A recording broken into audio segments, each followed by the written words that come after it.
Good morning, Taiwan, and thank you for starting your week with us. I am Louisa Lee, here to bring you the most up-to-date news around the world. 早安，你好，欢迎收看 Louisa 报报，每天给你最新最有趣的新闻。And moments of silence in New York, Washington, and Pennsylvania. The world pauses for the deadliest attack on U.S. soil.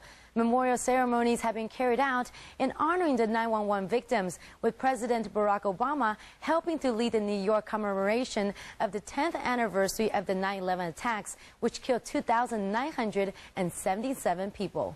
昨天是9·11事件的10周年纪念日，世界各地都举办了追思会。而在美国纽约，包括总统奥巴马、前总统 Bush， 还有9·11罹难者的家属，都到了 Ground Zero， 怀念在恐怖攻击中丧生的人。George C. Kane, Salvatore B. Calabro, Joseph M. Calandrillo. One by one, the victims' names are read at Ground Zero in New York, read by relatives of the nearly 3,000 people who died in hijacked plane attacks on September 11, 2001. My dad, Michael Batch. My daughter, Dominique Lisa Pandolfo. Thousands gather around the memorial built in the footprints of the World Trade Center's Twin Towers, many shedding tears and sharing embraces. With bagpipes playing and firefighters holding an American flag recovered from the site, the somber ceremony marks the passage of 1 decade since the skyscrapers collapsed after being hit by planes. President Barack Obama read to the crowd from Psalm 46. God is our refuge and strength, a very present help in trouble. Therefore, we will not fear. Former President George W. Bush shared a Civil War letter by President Abraham Lincoln. I pray that our Heavenly Father may assuage the anguish of your bereavement and leave you only the cherished memory of the loved and lost. For the first time, relatives see the just-finished memorial, where names of the dead are engraved into black stone and waterfalls cascade into pools below. Some leave flowers, some copy names onto paper. A tolling bell marks the times the planes hit the towers and the times they collapsed, the times when planes crashed into the Pentagon and a Pennsylvania field, all times when loved ones were lost. My father, Sebastian Gorky, who I never met because I was in my mom's belly. I love you, Father. I love you for loving the idea of having me. You gave me the gift of life, and I wish you could be here to enjoy it with me. And many sites are now available for people to further understand the tragic event, including the National September 11 Memorial, which consists of 2 waterfalls set within the original footprints where the Twin Towers once stood. Obama and First Lady Michelle Obama have also made stops in Pennsylvania and the Pentagon in Virginia for other memorial ceremonies. Obama has proclaimed this past weekend in the U.S. as the National Days of Prayer and Remembrance. And to the other side of the world, in Japan, the people there are also mourning for their lost ones. Hundreds are releasing lanterns into the sky 6 months after the country was hit by the most powerful earthquake in the history of Japan. 日本3.11地震过了半年，有几百名的日本民众在首马市释放天灯来纪念罹难的人。These lanterns represent a brighter future for Japan, which has suffered tremendous losses since an earthquake 6 months ago. Hundreds gathered to release nearly 1,000 paper lanterns into the night sky. The event took place in Soma City, just 24 miles from the country's now famous Fukushima nuclear plant. One of the harder-hit areas, Soma lost 459 people. In addition to those losses, Japan has battled great uncertainty due to radiation concerns from Fukushima. Mounted samurai in traditional armor also participated in the event, and Soma's mayor rallied the crowd to focus on better days ahead. Hey guys, thank you for checking back with us for the latest entertainment stories. I am Louisa Lee. The iconic towers came crumbling down within seconds on the day of the 9/11 attacks. And after 10 years, the dramatic images still linger in our minds.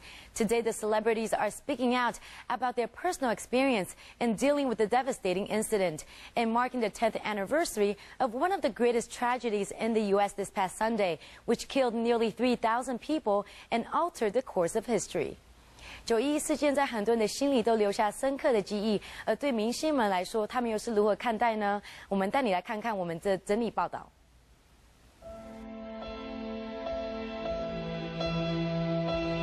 People in every corner of the world hit the pause button on their busy lives for a slight moment on September 11th to remember the victims and to pay tribute to those who lost their lives in saving others. Award-winning actress speaks about her first reaction when she heard about it while shopping in London. And I received a phone call from a friend who was in New York and was actually on their way to JFK to get on a plane. And was driving through everything as it was happening in the back of a cab. So that was how I heard it, was through somebody who I knew who was in the city. So yeah, I do absolutely remember where I was, looking for lampshades in a department store. Crazy.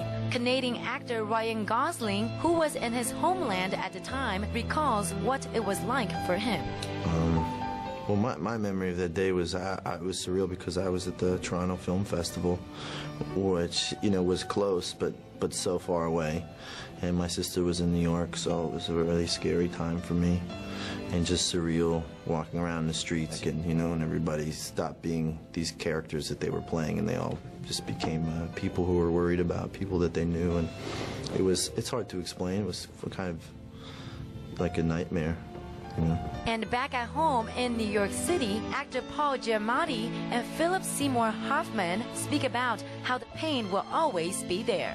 I think everybody was very quick to say they processed it. I mean, as much of a cliche as it is to say, it was a catastrophic change for people that I don't know that people have fully, completely dealt with. I live in Manhattan. I mean, I was there that morning. I live about a mile away from where it happened.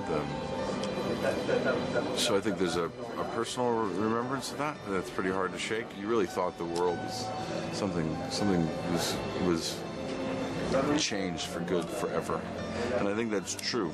R&B singer Ne-Yo and rapper Busta Rhymes didn't forget to give some encouraging words on the 10th anniversary of 9/11. I didn't lose anybody in 9/11, but I know a lot of people did. It really doesn't even feel like it's been 10 years, man. That's crazy to me. But you know, that's what the human spirit is. We take bumps and bruises and we fall, but we get back up and we keep pushing, and we're still here today, stronger than ever. I mean, it hit home because I'm from New York, number one. Number two, I got a couple of friends that has actually been directly affected. You know, we've been able to still show our resilience and our endurance as a city, as a people, coming together and representing and remembering the lives of the ones that we lost. Is such a beautiful thing to know that we're not celebrating the loss, but we're celebrating their lives. And now turning to lighter news, speaking of the most influential man in the eyes of the public, we'll leave that for GQ magazine to decide. 对男明星来说，每年最重要的奖项之一就是 GQ 年度人物颁奖典礼，而今年的 International Man of the Year 颁给了 Hangover star Bradley Cooper。Rock stars ruled this year's GQ's Man of the Year awards, as U2 and Keith Richards both picked up top honors at the male-dominated ceremony in London. U2 was named Band of the Year after wrapping their record-breaking 360-degree tour. Johnny Depp handed Rolling Stones legend Keith Richards the Writer of the Year prize for his unflinchingly honest autobiography, Life, while Charlize Theron passed the gong to Bradley Cooper for International Man of the Year. Cooper has proven his charm after achieving great success in the international box offices with the comedy flick The Hangover Part 2. Other big winners include U.S. designer Tommy Hilfiger, who received Designer of the Year, actor-turned-blues singer Hugh Laurie, who was named as the Musician of the Year, and 80s band Duran Duran, who was honored with a Lifetime Achievement Award.